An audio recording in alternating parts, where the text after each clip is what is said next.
जिसके यहाँ लक्ष्मी नहीं टिकती हो, पैसा घर में नहीं आता हो, बहुत चिंता लगी रहती हो, लक्ष्मी से जुड़ी हुई, व्यापार से जुड़ी हुई, पैसा आ ही नहीं लिया, बहुत मेहनत कर रहे हो, सोमवार की सोमवार 5 सोमवार बेलपत्री के पेड़ के नीचे एक घी का दिया लगाना चालू कर दीजिए। शाम के समय थोड़ी सी मिट्टी बेलपत्री के पेड़ के नीचे की उठा कर लिया, घर के अंदर लाकर इतनी सी मिट्टी लाकर पटक दीजिए। 5 सोमवार करके देखो, छठे सोमवार पे करने की जरूरत नहीं पड़ेगी, व्यापार अपने आप बढ़ना चालू हो जाएगा। लक्ष्मी शाम के समय पर प्रतिदिन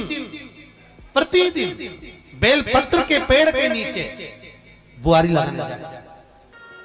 पार्वती जी ने लक्ष्मी जी से कहा, लक्ष्मी जी ने सुन लिया कि बेलपत्र के वृक्ष के नीचे खड़े होकर अगर शिव नाम का जाप किया जाए, श्री शिवा नमस्तु, श्री शिवा नमस्तु, श्री शिवा नमस्तु, श्री शिवा नमस्तु, श्री शिवा नमस्तु। जब हम मंत्र का उच्चारण करते हैं उसका फल मिलता है। दुनिया का सबसे बड़ा पाप कौन सा है?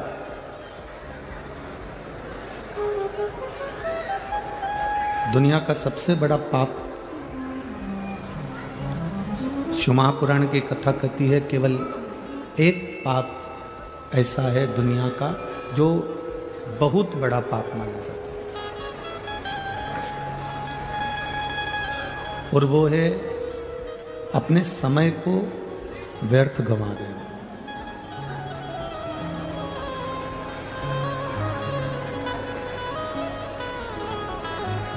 दुनिया का सबसे बड़ा पाप है अपने समय को व्यर्थ गंवाना।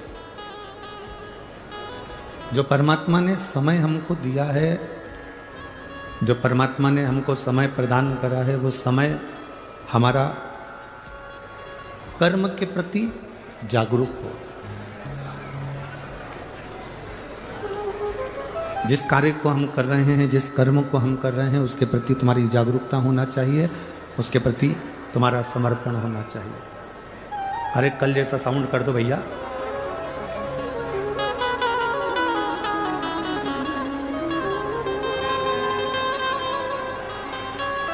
तुम्हारा समर्पण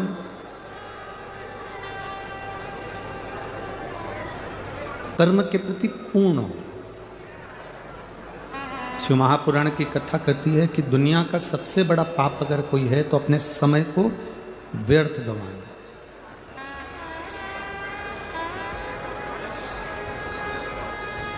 आप अगर अपने घर में व्यर्थ बैठे हुए हो, किसी कार्य के प्रति तुम्हारी जागरूकता नहीं है, किसी कार्य के प्रति तुम्हारी जागरूकता है ही नहीं, तो आप अपने ये ना सोचें कि मैं किसी को अपशब्द कहूँगा तो पाप होता है, या मैं किसी को मार दूंगा तो पाप होता है।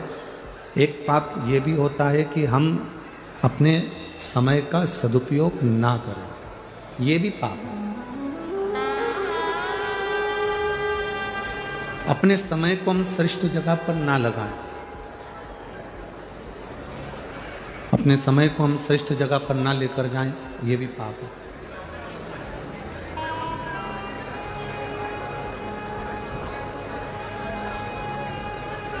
इक्कीस 21,600 श्वास में से सर्वश्रेष्ठ श्वास, सबसे अच्छी श्वास, 21,600 श्वास में से सर्वश्रेष्ठ श्वास अगर कोई होती है तो वो कौन सी होती है? जिसमें हम किसी भूखे को भोजन करा रहे हों, हम किसी प्यासे को पानी पिला रहे हों, या हम किसी दुखी के जीवन में उसके दुख को काटने में साथ दे रहे हों, तब समझना कि हमारी 21,600 श्वास में से वो श्वास श्रेष्ठ है। तब जानकर रखें कि हमारी उन समय की अवस्था में वो हमारी श्रेष्ठता है, उन श्वासों में हमारी सर्वश्रेष्ठता है।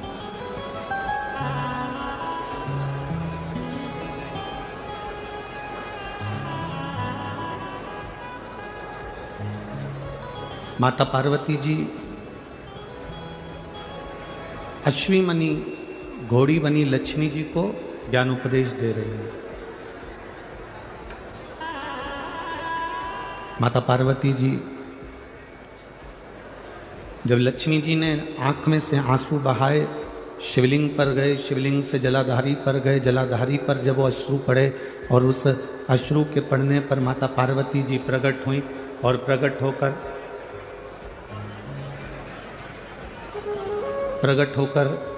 माता पार्वती जी जब सम्मुख में आई, माता पार्वती जब सामने आई तो उन्होंने लक्ष्मी जी को समझाया। माता लक्ष्मी से कहा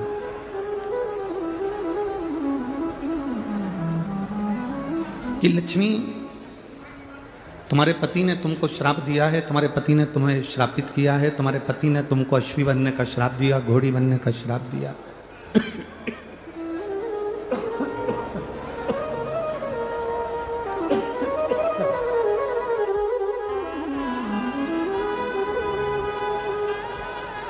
तुम्हें घोड़ी बनने का श्राप दिया, अश्वी बनने का श्राप दिया। लक्ष्मी, तुम इस बात से दुखी ना होइए कि तुम्हारे पति ने तुमको श्राप दिया। अब उन्होंने जो श्राप दिया उसको भूल जाओ। अब कुछ अच्छा करने का प्रयास करो। जो श्राप दिया है अब उसको भूल जाओ। और हम भी आपसे यही कहेंगे कि अगर कोई आपको गाली दे दे, कोई आपको अपशब्द कह दे, कोई आपको ताना दे दे, कोई आपको आड़ा टेढ़ा बोल दे, वो कह दिया, कहने के बाद आप उसको भूल जाइए। उसने कहा, आप उस बात को भूल जाओ। अब बहुत दिन तक अपने बुद्धि में लेकर बैठ जाना, बहुत दिन तक अपनी चित्तवृत्ति में लेकर बैठ जाना कि उसने मेरा अपमान करा है, उसने मुझे गाली दी, उसने मुझे अपशब्द कहा, उसने मुझे आड़ा टेढ़ा कहा, उसने मुझे आड़ा टेढ़ा बोल दिया। बार बार अपनी बुद्धि में उसको घुमाना, अपनी चित्तवृत्ति में लेकर आना, ये श्रेष्ठ नहीं है।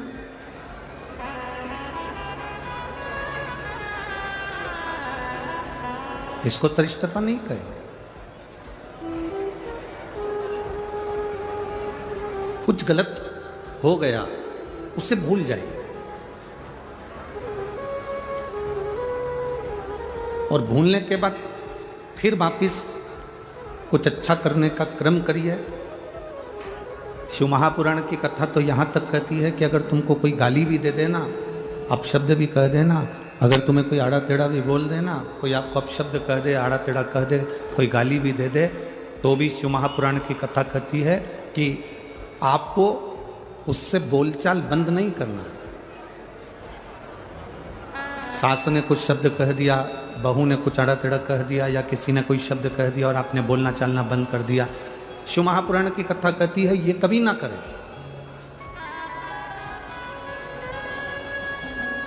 किसी ने अपशब्द भी कहा है, किसी ने आड़ा टेढ़ा भी अगर बोला है, किसी ने अपशब्द भी कह दिया, ताने भी दे दिए, गाली भी दे दी, हमको बोलना बंद नहीं करना है, बल्कि हम जैसे रहते थे वैसे ही रहे। कारण क्या होगा? जिसने गाली दी है, जिसने अपशब्द कहा है, जिसने ताना दिया है, तुम्हें उसका जवाब नहीं देना है। तुम तो बाबा पर एक लोटा जल चढ़ाते रहो और हर हर महादेव कहते रहो, जवाब तुम्हारा भोलेनाथ खुद समय आने पर दे देगा। तुम्हें उसका जवाब नहीं देना। तुम्हें अपशब्द नहीं कहना है, तुम्हें ताना नहीं देना है, ना तुम्हें गाली देना है, ना तुम्हें अड़े टेढ़ा बोलना।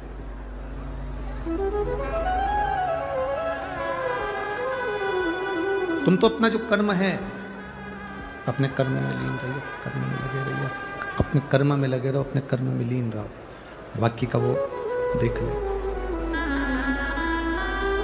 एक बात आपसे पूछना चाहेंगे यहाँ पर धूलिया नगर की सारी माताओं से और मेरे जितने बहनें बैठी हैं, जीजियाँ बैठी हैं, सभी जीजियों से और सभी मेरे भाइयों से, सभी जीजाओं से हम पूछना चाहेंगे कि ईमानदारी से बोलो, जितना टीचर ज्ञान देते हैं, जितना शिक्षक ज्ञान देते हैं, उससे दुगना ज्ञान आज के जमाने में गूगल और फेसबुक से बच्चे निकाल निकाल कर प्राप्त कर लेते हैं। बोलो सही है कि गलत है? ईमानदारी से बोलना, सही है ना? जितना शिक्षक ज्ञान दे रहे हैं, जितना टीचर ज्ञान दे रहे हैं, आज का बच्चा गूगल और फेसबुक पर दिन भर मोबाइल पर जो टीचर पढ़ाते हैं वो बच्चा उसको सर्च कर कर कर आधे से ज्यादा पढ़ाई तो सोशल मीडिया पर पढ़ लेता है। आधे से ज्यादा पढ़ाई सोशल मीडिया पर पढ़ लेता है। फिर भी हमारे यहां, हमारी भारतीय सभ्यता में, हमारे भारत देश की सभ्यता में हमारे यहां शिक्षक, टीचर शंकर और पार्वती का एक रूप माना गया। हमारे यहाँ का टीचर, हमारे यहाँ का शिक्षक शिव पार्वती का एक स्वरूप माना गया। क्यों? बच्चा कितना भी उसको मोबाइल पर पढ़ लेगा, बच्चा कितना भी गूगल पर सर्च कर लेगा, बच्चा कितना भी इंस्टाग्राम पर देख लेगा, या वो अपनी फेसबुक आईडी पर देख लेगा, या पढ़ाई मोबाइल पर कर लेगा, पर उस बच्चे को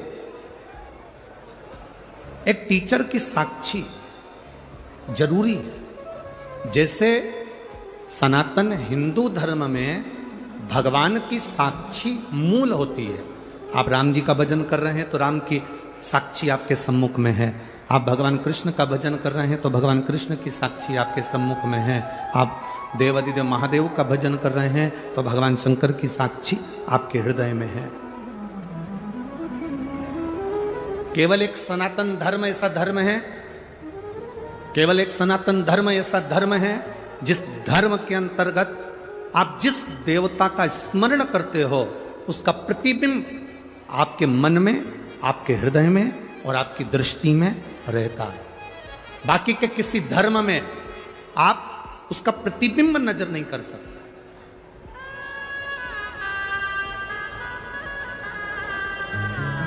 पर हमारे सनातन धर्म के अंतर्गत हम अगर शंकर भगवान को जल चढ़ा रहे हैं तो शिव का प्रतीक मानकर हम उसकी पूजन कर रहे हैं। हम बाल गोपाल का अगर पूजन कर रहे हैं तो भगवान राम और कृष्ण का प्रतीक मानकर उसकी पूजन कर रहे हैं। हम दुर्गा भवानी का पूजन कर रहे हैं तो जगत जननी धात्री का प्रतीक मानकर पूजन कर रहे हैं।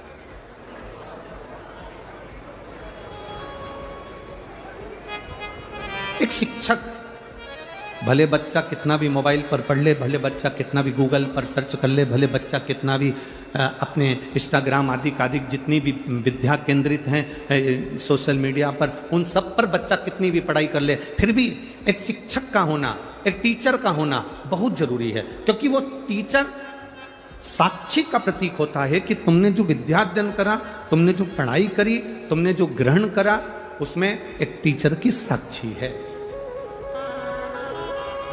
एक शिक्षक की साक्षी है। और मेरा निवेदन आज के टीचर और आज के शिक्षकों से केवल इतना सा निवेदन हमारा है, टीचर और शिक्षक ये कभी ना सोचें कि बच्चे मोबाइल पर पढ़ रहे हैं या गूगल पर पढ़ रहे हैं या ये सोशल मीडिया पर पढ़ाई कर रहे हैं, बल्कि आज के जमाने के टीचर और शिक्षक का भार और ज्यादा हो गया है। आज के जमाने के टीचर और शिक्षक का भार ये बढ़ना चाहिए कि अब अगर बच्चे सोशल मीडिया पर पढ़ रहे हैं, बच्चे अगर गूगल पे सर्च कर कर पढ़ रहे हैं, बच्चे अगर मोबाइल पर पढ़ाई कर रहे हैं, तो आज के शिक्षक और आज के टीचर का कार्यभार और ये बढ़ जाना चाहिए कि अब बच्चे अगर मोबाइल पर पढ़ाई कर रहे हैं तो हम हमारे स्कूल में बच्चों को ये सिखाएं कि तुम किसी गलत व्यसन की ओर ना चले जाना, और उनका मोटिवेशन करते रहें, उनको समझाते रहें कि तुम गलत विचारों में ना जाए, गलत दृष्टि में ना जाए, गलत भाव में ना जाए।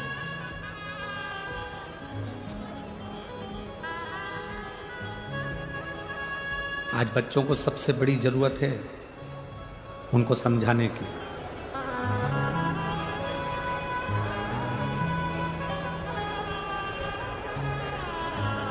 प्रथम गुरु कौन होता है? जम के बोलो जल्दी से। प्रथम गुरु कौन है? माँ। दूसरा गुरु कौन है? पिता। तीसरा गुरु कौन है? शिक्षक। चौथा गुरु कौन है? सतगुरु। पहले नंबर पर है माँ। यहां इतनी सारी बुजुर्ग बुजुर्ग माताएं बैठी हैं, बूढ़ी बूढ़ी माताएं बैठी हैं, वयो माता बैठी हैं, 60 साल से ऊपर वाली भी बैठी हैं, तो 50 साल से ऊपर वाली भी बैठी है। हम दूर नहीं जाएंगे, आपके पास में जो बुजुर्ग माता बैठी हैं, आप उनसे एक बार जरा सा पूछो कि तुम्हारे पास में बैठी हुई बूढ़ी माता ने कौन से कॉलेज से MBA करा है। जितनी बूढ़ी माताएं बैठी हैं, इनसे पूछो इन्होंने कौन से कॉलेज से पढ़ाई करी।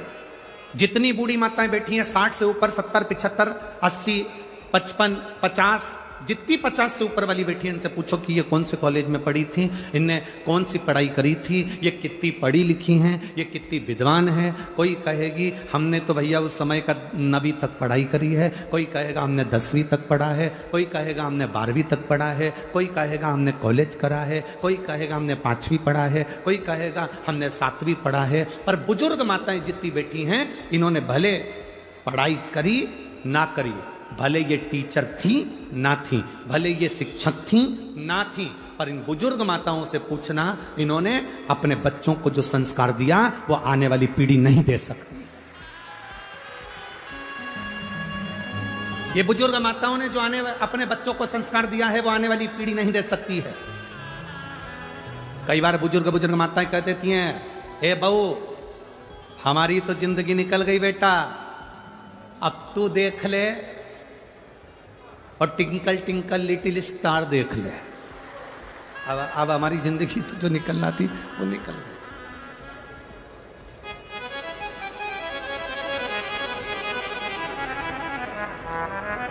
इन बुजुर्ग माताओं ने जो अपने बच्चों को संस्कार दिया, इन बुजुर्ग माताओं ने जो अपने बच्चों को ज्ञान दिया कि बच्चे अपनी माता का आज भी आदर कर रहे हैं। बोलो सही है कि गलत है?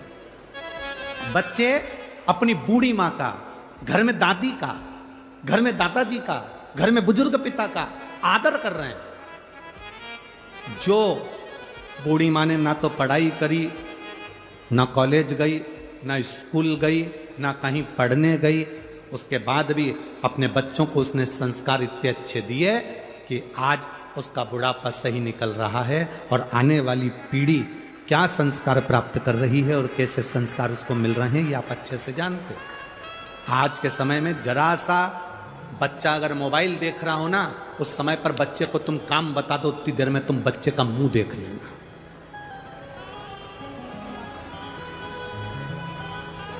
बोलो री जी जी सही है कि गलत है? इतना सा बच्चा, एक जरा से बच्चों को माताएं हमारे पास में लाती हैं या किसी गुरुजी के पास में जाकर कहती हैं ये बहुत चिड़चिड़ करता गुरुजी, ये ध्यान नहीं देता गुरुजी। छोटे छोटे से बच्चे को देखकर माताएं कहती हैं ये बहुत गुस्सा करता है गुरुजी। इतना सा बच्चा और इतना गुस्सा, इतना सा बच्चा और इतनी चिड़चिड़, कारण क्या है? तुम भी मोबाइल में व्यस्त हो और वो भी मोबाइल में व्यस्त है। ये जितनी बुजुर्ग माताएं बैठी हैं, इन्होंने अपने बच्चों को स्वामी विवेकानंद बनाने का प्रयास करा, रामकृष्ण परमहंस बनाने का प्रयास करा। इन्होंने अपने बच्चों को स्वामी विवेकानंद बनाने का प्रयास करा, रामकृष्ण परमहंस बनाने का प्रयास करा, नामदेव तुकाराम बनाने का प्रयास करा, मीरा कर्माबाई बनाने का प्रयास करा।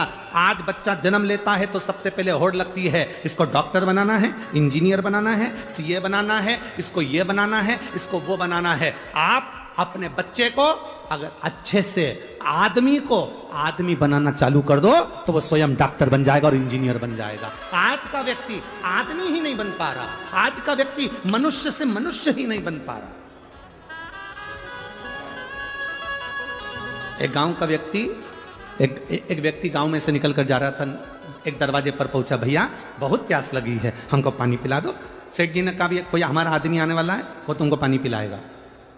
उसको जाना था, उसने फिर आधे घंटे बाद कहा भैया हमको बहुत प्यास लगी है, हमें पानी पिला दो, हमारा आदमी आता होगा पानी पिलाएगा। उसने फिर कहा भैया मुझे दूसरे गांव जाना है, बहुत प्यास लगी है, पानी पिला दो, हमारा आदमी आएगा वो पानी पिलाएगा। इतने में उस व्यक्ति ने कहा भैया थोड़ी देर के लिए तुम ही आदमी बन जाओ।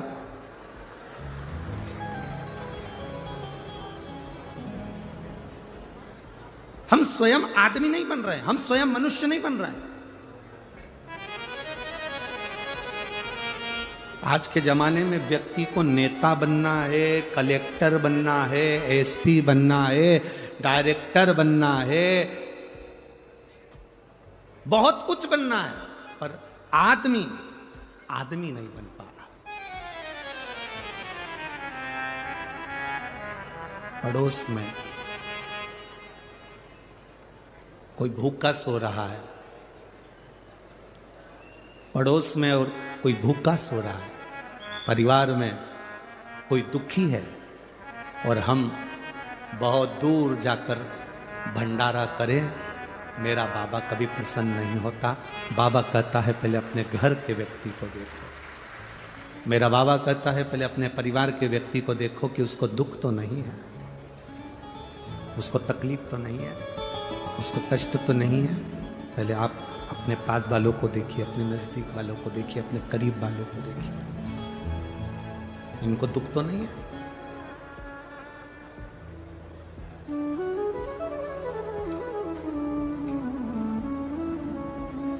बनो। माँ पहले नंबर का गुरु होती है, प्रथम नंबर का गुरु है माँ, पहले नंबर का गुरु है माँ।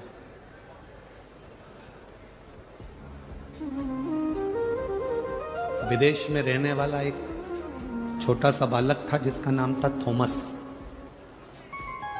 क्या नाम था? जम के बोलो जरा। थॉमस, छोटा सा बालक।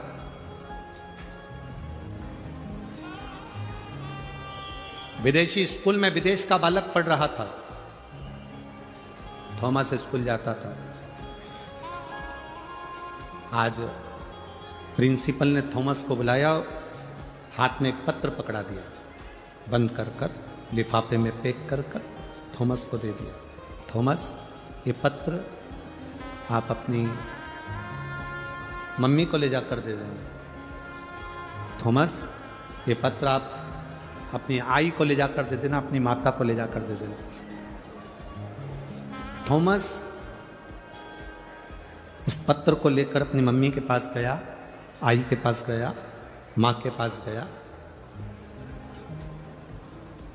मां से जाकर कहा, मम्मी प्रिंसिपल ने आपके लिए पत्र दिया। थॉमस ने जब मां को पत्र दिया तो उस पत्र को मां ने पढ़ा।